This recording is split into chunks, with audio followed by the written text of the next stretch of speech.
మీ business ఏదైనా మీ ఊర్లో promotion చేయాలంటే అది సుమన్ టీవీతోనే సాధ్యం. ఇప్పుడే సంప్రదించండి. Welcome to Suman TV. నేను మీ విజయని.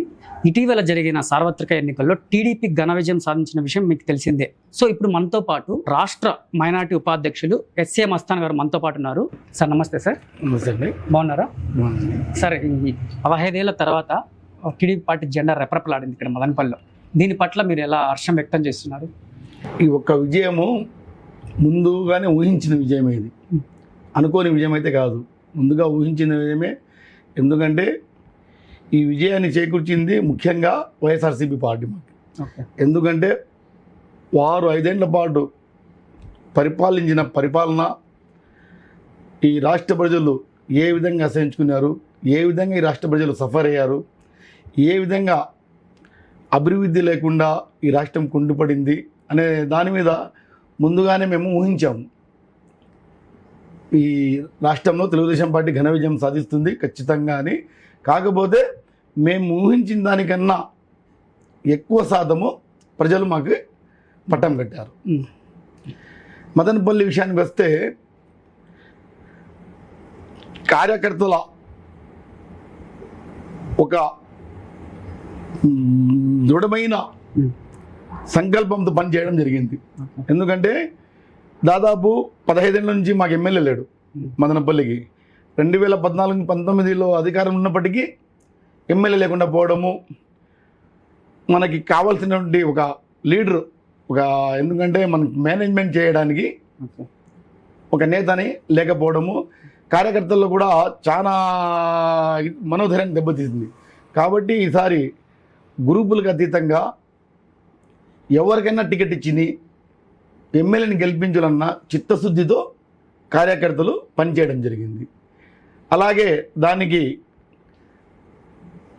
ఇంకా అదనంగా మాకి జనసేన పార్టీ, భారతీయ జనతా పార్టీ కార్యకర్తలు తోడు కావడము, వాళ్ళతో ఏకాభిప్రాయంతో పనిచేయడము, వాళ్ళ బలం కూడా మమ్మల్ని ఎంతో విజయం ముందుకి నడిపింది.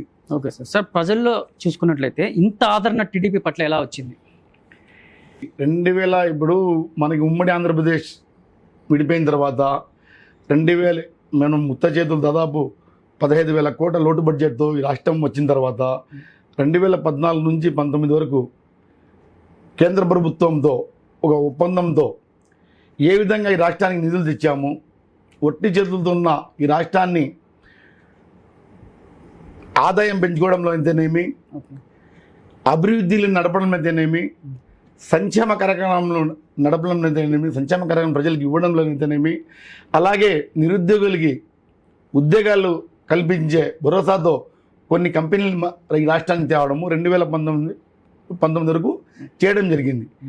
అదే 2019 తర్వాత వైఎస్ఆర్సీపీ వచ్చిన తర్వాత ఈ రాష్ట్రంలో ఒక్కరికైనా ఉద్యోగం వచ్చిందా?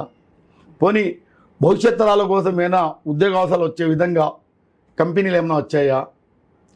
ఇప్పుడు కంపెనీలు రాకపోతే ఉద్యోగాలు ఏ విధంగా వస్తాయి చెప్పండి? దాంతోపాటు అభివృద్ధి లేకపోవడం, ఎక్కడ పడినా ఇప్పుడు పోలవరం ప్రాజెక్ట్ అయితేనేమి, స్టీల్ ప్లాంట్ అయితేనేమి, వైజాగ్ స్టీల్ ప్లాంట్ అయితేనేమి, ఇటువంటి కార్యక్రమాలు ఏ వైఎస్ఆర్సీపీ ప్రభుత్వం పట్టించుకోకపోవడము, ప్రజల్లో వ్యతిరేకత, వాటిలో తెలుగుదేశం పార్టీ దృఢ సంకల్పంతో 5 ఏళ్ల పాటు ప్రజా పోరాటాలు చేసి ప్రజల్లోకి వెళ్ళి ప్రజల పడుతున్నటువంటి సమస్యల్ని, బాధల్ని ప్రభుత్వం నుంచి తీసుకువెళ్ళే దాంట్లో ఎన్నో అవస్థలు పడినప్పటికీ, ఇబ్బందులు కలిగినప్పటికీ, తెలుగుదేశం పార్టీ కార్యకర్తలకి ఎన్నో కేసులు ఉన్నప్పటికీ ఎంతోమంది చనిపోవడం జరిగింది. ప్రజా ఉద్యమాల్లో ఈ రాష్ట్రంలో ఈ అభివృద్ధి పథంలో దేంట్లో నడపడం లేదని ఒక పార్టీ పరంగా కార్యక్రమాలు చేస్తే వైఎస్ఆర్సీపీ పార్టీ మా మీద దాడులు చేయడము, తెలుగుదేశం పార్టీ కార్యకర్తలు దాడులు చేయడము, వారి మీద కేసులు పెట్టడము, ఏ విధంగా హరాస్ చేసిందో ఈ రాష్ట్ర ప్రజలు కాదు దేశ ప్రజలందరూ చూశారు. ఆ దృఢ సంకల్పంతో ఈ ఎన్నికల్లో ఎలాగైనా చంద్రబాబు నాయుడు గారిని గట్టెక్కించాలి, చంద్రబాబు నాయుడు గారిని గెలిపించుకోవాలని ప్రజలు ఎంత విశ్వాసంగా ఈ సంకల్పంతో ఉన్నారో, మరి ఈయన ముఖ్యమంత్రి అయితేనే ఈ రాష్ట్రం ముందడుగేస్తుంది, మా బిడ్డల భవిష్యత్ తరాలకి ఏదైనా అవకాశాలు ఉంటాయి, ఈ అభివృద్ధి పథంలో కూడా నడిపేదానికి అవకాశం ఉంటుంది. ప్రజలు కూడా కోరుకోవడం జరిగింది.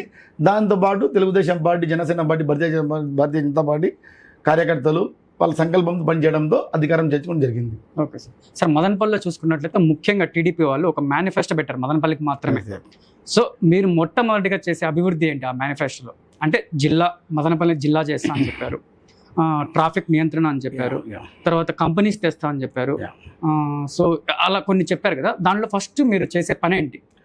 మొట్టమొదటి చేయడంలో ప్రస్తుతం ప్రజలకు ఉన్నటువంటి చిన్న చిన్న సమస్యలు, చిన్న చిన్న అభివృద్ధి కార్యక్రమాల మీద దృష్టి పెట్టడం జరుగుతుంది. ఎందుకంటే జిల్లాని తేవడం అనేది ఒక ప్రాసెస్. ఎందుకంటే చెప్పినంత మాత్రం అల్లావుద్ద అద్భుత దుబ్బం మా చేతుల్లో లేదు చేయడానికి. ఖచ్చితంగా చేయడం జరుగుతుంది, కాకపోతే కొంచెం సమయం తీసుకోవడం జరుగుతుంది. ఎందుకంటే చంద్రబాబు నాయుడు గారు ఎన్నికల ప్రచారంలో వచ్చి బెంగళూరు బస్ స్టాండ్లో అదే పనులు చెప్పడం జరిగింది, మేము అధికారంలో వస్తానే ఖచ్చితంగా మదనపల్లిని జిల్లా చేస్తామని.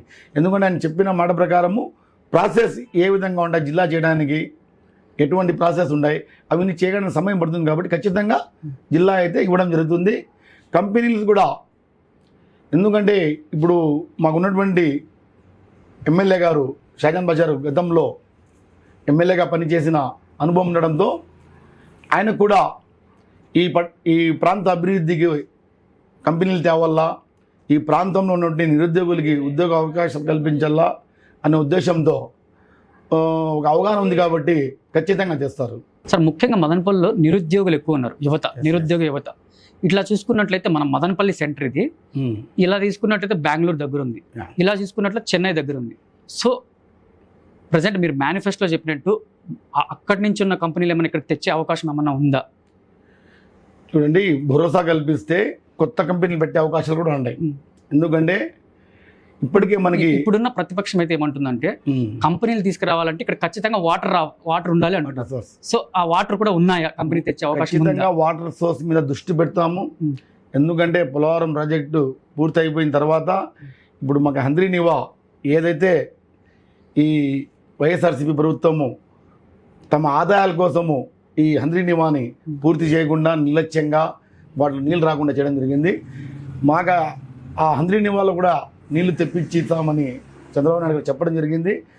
అవి కానీ వస్తే సాగునీరుకైతే ఏమి ఇతర కంపెనీలు పెట్టాలనేది నీటి సమస్య అయితే రాదు.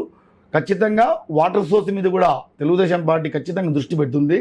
ఆ వాటర్ సోర్స్ కల్పించిన తర్వాతే కంపెనీలను కూడా భరోసా ఇవ్వడం జరుగుతుంది. ఆ భరోసా ఇచ్చిన తర్వాతే కంపెనీలు రావడం జరుగుతుంది. ఖచ్చితంగా మా ఎమ్మెల్యే గారు చాలా సందర్భాల్లో చెప్పారు, ఈ ప్రాంత యువత ఉద్యోగాలు లేకుండా పక్క రాష్ట్రాలకు వెళ్ళి ఉద్యోగాలు చేసుకుంటూ చలి చాలని జీతాలతో వారానికి ఒకసారి, నెలకు ఒకసారి ఇండ్లకు వచ్చి ఇక్కడ ఉండి చాలా ఇబ్బంది పడుతున్నారు యువత. వాళ్ళకి ఖచ్చితంగా ఏదో ఒకటి చేయాలన్న సంకల్పంతో ఆయన చాలా సందర్భాల్లో చెప్పడం జరిగింది. ఎమ్మెల్యే గారు ఖచ్చితంగా ఆయన కంపెనీలు తేవడానికి దృష్టి పెడతారు, కృషి చేస్తారని మేము కూడా ఆశిస్తున్నాం. ఖచ్చితంగా తేవడం అయితే జరుగుతుంది. Okay sir. కూటమిలో చూసుకున్నట్లయితే పవన్ కళ్యాణ్ గారు ఉన్నారు, చంద్రబాబు నాయుడు గారు ఉన్నారు. అంటే ఆయనకి 40 ఏళ్ళ పైన ఎక్స్పీరియన్సే ఉంది. సో కేంద్రం కూడా మీకు ఈజీగా సహకరిస్తుంది. సో ఏమన్నా ప్రత్యేక హోదా గురించి పోరాడే అవకాశాలు ఏమైనా ఉన్నాయా? గతంలో కూడా 2014 మేము అధికారంలో వచ్చినప్పుడు ప్రత్యేక హోదా ఒక కండిషన్తోనే ఎన్డీఏ ప్రభుత్వానికి మద్దతు ఇవ్వడం జరిగింది. కానీ అప్పుడు కేంద్రంలో ఉన్నటువంటి పరిస్థితుల దృష్ట్యా, ఎందుకంటే అప్పుడే ఆ జిఎస్టీ బిల్లును ఒకటి కేంద్రము తేవడంతో ప్రత్యేక హోదా కాకుండా ప్రత్యేక ప్యాకేజ్ ఇస్తాము, హోదాతో సరిపడా నిధులు, దానికి కావాల్సినటువంటి సౌకర్యాలన్నీ చేస్తామని కేంద్ర ప్రభుత్వం చెప్పడంతో అప్పుడు ఒప్పుకోవడమే జరిగింది. కానీ తెలుగుదేశం పార్టీ ఎప్పటికైనా ప్రత్యేక హోదా గురించి నిర్భయంగా చెప్తున్నాము. ప్రత్యేక హోదా ఏదో ఒకటి సాధించి తీరుతాం, ఖచ్చితంగా తీరుతాం. ఓకే సార్, ఫైనల్గా సార్ మదనపల్లి ప్రజలు అదే టీడీపీ వాళ్ళని చాలా మంచిగా ఆదరించారు ఇంత ఘన విజయంతో. సో మొట్టమొదటిగా వాళ్ళకి ఇచ్చే భరోసా ఏంటి? మీరు ఎలాంటి అభివృద్ధిలో మీరు భరోసా ఇస్తారు?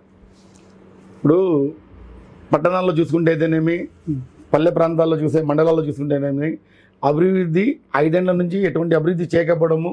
గతంలో ఉన్న ఆయన ఎమ్మెల్యే నిర్లక్ష్యంగా, ఎందుకంటే ఆయన కూడా ఒక డమ్మీ ఎమ్మెల్యేగానే, అంటే మెడికల్ కాలేజ్ వేశారు, రోడ్స్ వేశారు అంటున్నారు కదా, దాన్ని ఇప్పుడు మెడికల్ కాలేజ్ అనేది మీరు ఒకసారి వెళ్ళి చూస్తారా? ఒకసారి మీరు పత్రికా విలేకరులంతా వస్తే ఆ మెడికల్ కాలేజ్ పరిస్థితి ఏ విధంగా ఉంది, ఎంతవరకు పనులు జరిగాయి అనేది. ఎంతవరకు పనులు జరిగినాయి, ఎంత నిధులు విడుదలయ్యాయి, కేవలము ఎన్నికల్లో వాళ్ళు లబ్ధి పొందడానికి ఆ మెడికల్ కాలేజ్ ఎక్కడో తాడేపల్లి కూర్చొని రిమోట్తో ఓపెన్ చేయడం తప్పితే అది కేవలము ఎన్నికల్లో లబ్ధి పొందాలనే ఉద్దేశంతో సంవత్సరం ముందు ఇది దాన్ని అంకురార్పణ చేయడం. ఎక్కడైనా పనులు జరుగుతున్నా చూసిపోయండి.